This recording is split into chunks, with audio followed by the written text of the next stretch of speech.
Bonjour et bienvenue. Aujourd'hui, on va décortiquer ensemble une stratégie pour intégrer des robots dans un environnement de travail. Et vous allez voir, la clé du succès, ce n'est peut-être pas du tout celle qu'on imagine. C'est une histoire bien plus humaine que technologique. Alors, quand on se penche sur les retours d'expérience, un chiffre saute aux yeux. Une intégration robotique qui réussit, eh bien ça dépend à 80% des personnes. Oui, des gens, c'est énorme. Ce qui veut dire que la technologie, même si elle est évidemment indispensable, ne représente finalement que 20% de l'équation. C'est un peu contre-intuitif, non?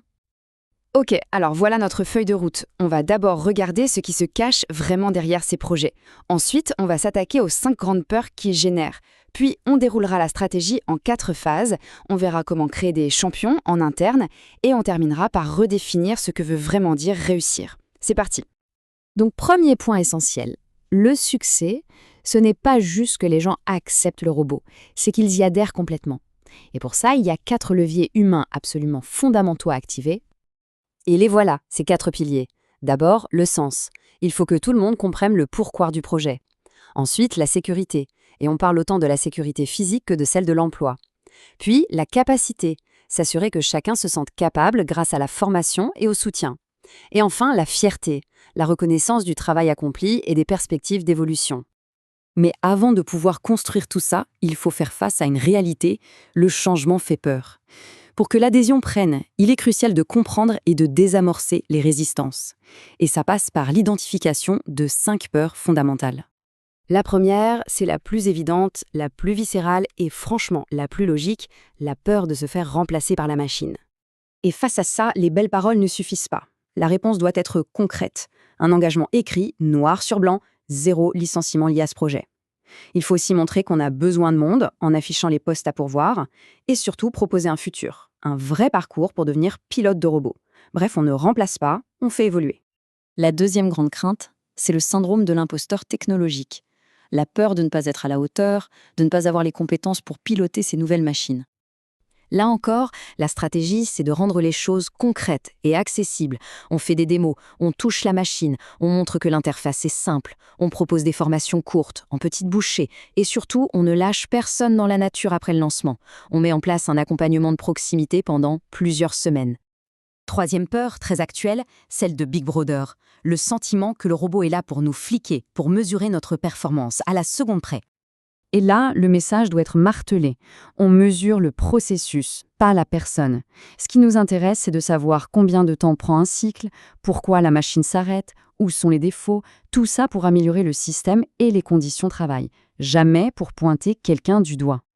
Bien sûr, il y a la peur physique. Un robot, ça reste un équipement puissant. Et la question de la sécurité est, elle n'est tout simplement pas négociable. L'approche ici, c'est la prévention et la démonstration.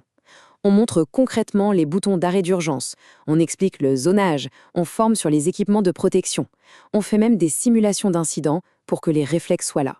L'objectif est simple et clair pour tout le monde, 0 incident. Et enfin, la 5e peur, peut-être la plus subtile, la peur de la dévalorisation.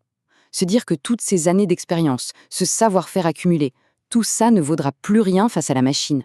Pour contrer ça, il faut complètement renverser la perspective.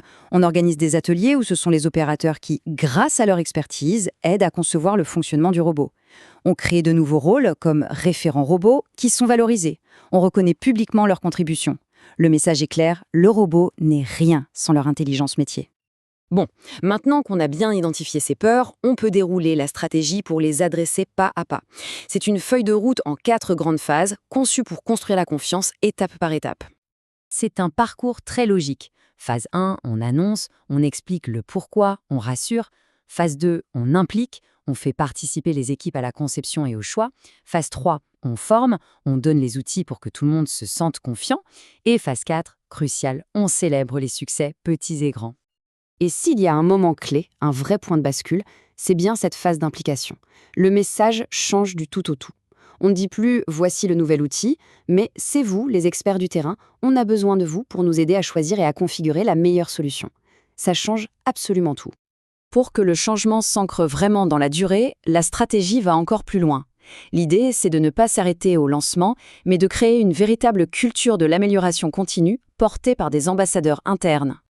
Voilà comment ça marche. On identifie quelques opérateurs qui sont à la fois curieux et respectés par leurs collègues. On leur offre une formation de pointe. Leur rôle? Devenir les référents, former leurs pairs, mais aussi faire remonter les problèmes du quotidien. Et bien sûr, ce statut est reconnu avec un titre, une prime, une vraie valorisation. On arrive à la fin de notre parcours. Comment sait-on si le projet a vraiment réussi? Eh bien, il faut changer de lunettes. Le vrai succès ne se mesure pas qu'en performance machine, mais surtout en performance humaine. Évidemment, les gains opérationnels, ça compte.